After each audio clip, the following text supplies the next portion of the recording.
La vie après la mort, un rappel profond. La mort est une réalité que chaque être humain devra affronter. Peu importe la richesse, la force ou la position dans ce monde, chaque âme goûtera à la mort. Allah nous rappelle dans le Coran que la vie de ce monde n'est qu'un passage, une épreuve, un moment temporaire avant la véritable vie qui commencera après la mort. Beaucoup de gens vivent leur vie comme si la mort n'allait jamais arriver. Ils oublient que chaque jour qui passe les rapproche de leur rencontre avec Allah. Le messager d'Allah, Muhammad, nous a conseillé de penser souvent à la mort, car cela nous rappelle l'importance de faire de bonnes actions. Aujourd'hui, nous allons réfléchir ensemble à ce qui se passe après la mort. 1. Le moment de la mort. Lorsque l'heure de la mort arrive, personne ne peut la retarder. Les anges viennent alors prendre l'âme de la personne. Pour le croyant, les anges viennent avec douceur et miséricorde. Ils lui annoncent la bonne nouvelle du paradis et lui parlent avec des paroles rassurantes. Mais pour celui qui a vécu loin d'Allah, la situation est différente. Les anges viennent avec sévérité et l'âme est retirée avec difficulté. Ce moment est le début du voyage vers l'au-delà. 2. La tombe, la première étape de l'au-delà. Après la mort, le corps est placé dans la tombe. Mais la tombe n'est pas simplement un endroit dans la terre. Elle devient une porte vers l'au-delà.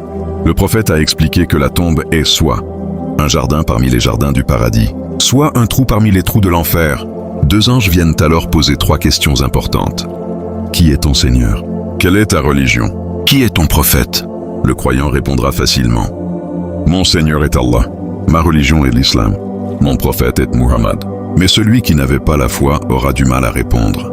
3. La vie dans la tombe. Après ces questions, la vie dans la tombe commence. Pour le croyant, la tombe devient un endroit de paix. Une lumière apparaît et une porte vers le paradis s'ouvre. Il ressent la tranquillité et attend le jour du jugement avec espoir. Mais pour le mécréant ou l'injuste, la tombe devient étroite et difficile. Elle peut devenir un endroit de souffrance. Cela nous rappelle l'importance de vivre une vie droite. 4. Le jour de la résurrection. Un jour viendra où Allah ordonnera à l'ange de souffler dans la trompe. La terre tremblera et les tombes s'ouvriront. Toutes les personnes qui ont vécu sur terre se lèveront. Les premiers humains et les derniers seront rassemblés. Ce sera le jour du jugement. Un jour immense et très difficile. Les gens seront remplis de peur. Certains seront couverts de sueur selon leurs actions. 5. Le jugement des actions. Chaque personne recevra alors le livre de ses actions. Rien n'aura été oublié. Chaque parole, chaque regard, chaque action sera écrite. Celui qui recevra son livre dans la main droite sera heureux. Mais celui qui le recevra dans la main gauche sera rempli de regrets. La balance des actions sera ensuite placée.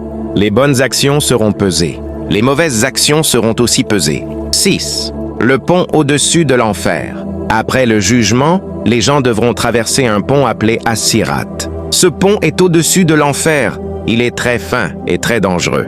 Les croyants traverseront selon leurs actions. Certains passeront comme un éclair. D'autres passeront plus lentement. Certains tomberont dans le feu. Qu'Allah nous protège. 7. Le paradis. Pour ceux qui auront réussi, il y aura une grande récompense. Le paradis est un endroit de paix éternelle. Il n'y aura plus de tristesse, plus de douleur, plus de mort. Les habitants du paradis vivront dans la joie. Les jardins, les rivières, la beauté et la paix seront éternelles. La plus grande récompense sera de voir Allah. 8. L'enfer. Pour ceux qui auront rejeté la vérité et commis l'injustice, il y aura la punition. L'enfer est décrit comme un endroit de feu intense, un endroit de regret et de souffrance. Les habitants de l'enfer regretteront leurs actions dans la vie de ce monde. Mais à ce moment-là, il sera trop tard pour revenir. Conclusion. La vie après la mort est une réalité. Chaque jour qui passe est une nouvelle chance de faire le bien. Chaque prière, chaque aumône, chaque bonne action peut être une lumière dans la tombe.